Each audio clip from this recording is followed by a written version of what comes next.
So yesterday I showed you how to do equivalent ratios if I were asking you just to tell me two equivalent ratios or to tell me you are giving me or you are providing me the equivalent ratios. Whereas sometimes I'm going to be asking you if these two equivalent ratios are equivalent with each other. Do they equal each other? Okay?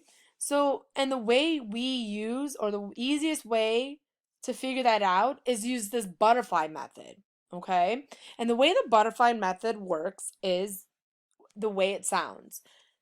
It kind of looks like a butterfly. Here is your wing, here is your other wing, and your boxes are the antennas of, or the antlers of the butterflies. So when I say the butterfly method, when you look at what is on our screen right now, it forms, the wings form an X. So an X operation, X means multiply. So when it has an X, we just multiply what's in the wing. So in my first wing I have here, I have 2 times 15. So on my scrap piece of paper, 15 times 2. 2 times 5, 10. 2 times 1, 2 plus 1 is 3, so I get 30. 3 times 10, 10, 20, 30. I get 30. Okay? So in my antennas, you see a 30 and a 30. If those numbers match, they are equivalent, meaning they equal each other. So yes, those 2 to 3 and 10 to 15 are equivalent. So I'm going to take my check and put it over yes. Okay, so let's look at the next one.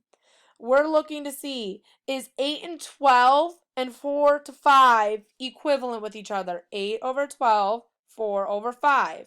Well, my first wing, I have 8 times 5. 8 times 5 is 40. 12 times 4 is 48. 40 and 48 are not the same number. So 8 to 12 and 4 to 5 are not equal to each other. So no, they are not equivalent. Let's look at the next one. So in our first wing, we have 21 times 2. Okay, 21 times 2. 2 times 1 is 2. 2 times 2 is 4. So I have 42. 6 times 7. 6 times 7 is 42. 42 and 42 are the same.